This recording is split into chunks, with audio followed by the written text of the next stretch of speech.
Ireland, and that brings up the 100 partnership as well between these two. They've been really good. Comes inside the 20th over.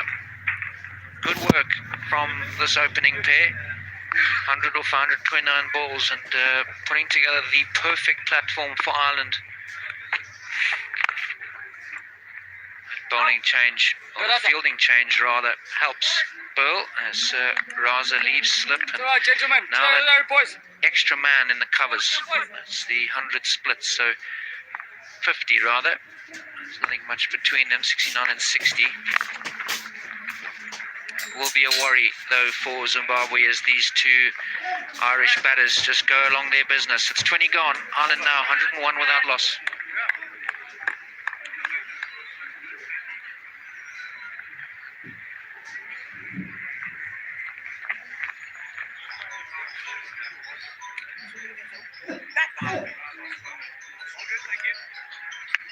Let's go, boys. We're a little behind, boys.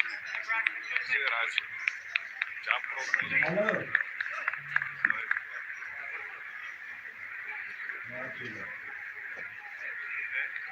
It's been quality from the opening pair. 101 these two have put together. And some glorious shots, proper cricket shots. Sterling through the covers, then down the ground. Maybe misfield, too straight, and we've spoken about maybe Zimbabwe too straight, and then every now and again, I think when he heard me, Paul Sterling has played some more aggressive shots, and I think that last grunt from Tendai Chitara has summed up Zimbabwe's efforts after winning the toss. The frustration slowly starting to creep in, and I felt that in the first one-day international when Zimbabwe put under pressure again with the ball, because Ireland batted really well, is that they were just starting to go through the motions, and I fear that they're doing that a little bit again today.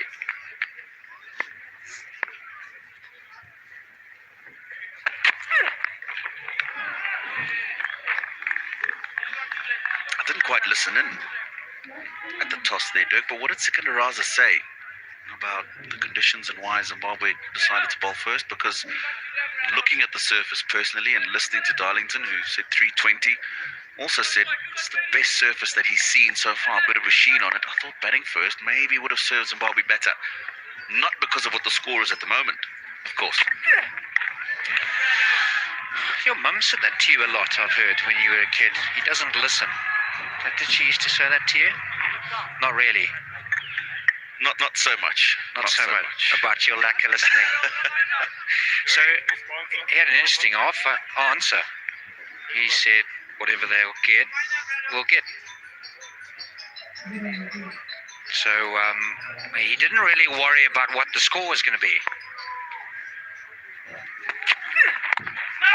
I suppose that's true Sikandaraza fashion.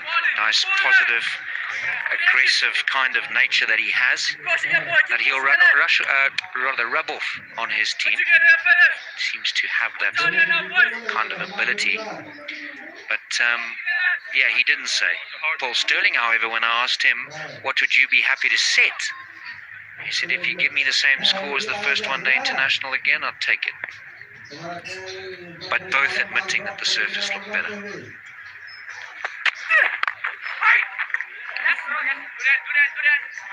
Well, if Ireland gets something similar, 288, 289, 290, maybe a bit more, I think Sikandaraza's men would want to get it slightly quicker than they did last time. Yes, they got one more run, which is what they needed, but they did it with no balls to spare.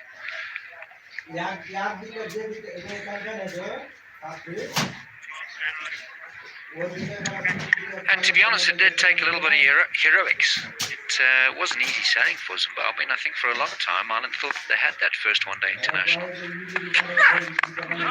Zimbabwe's never say die attitude probably got them home. But yeah, you're right, I think that 290 odd, it's a good score on here.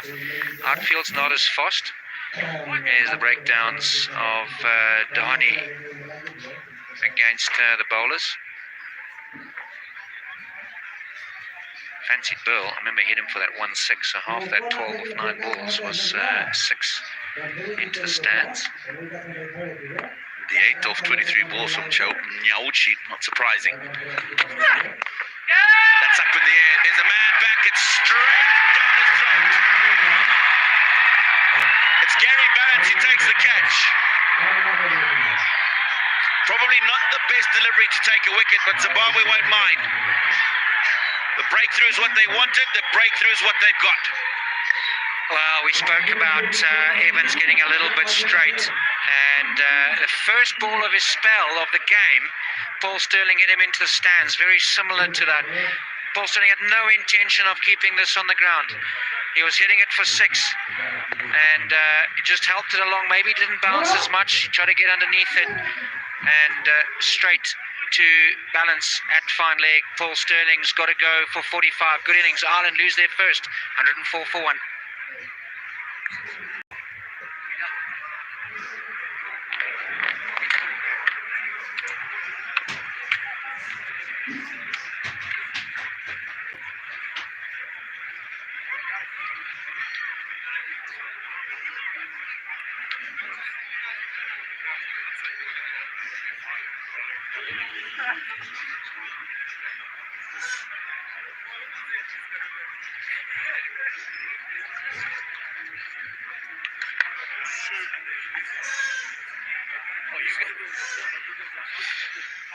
$104 for 1.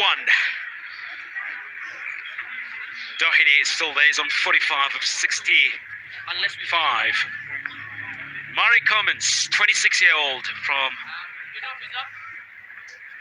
Monster Reds, born in Cape Town, South Africa, having played for Southwestern District, a Rondebosch Boys High boy, and his father having played 3 test matches for South Africa.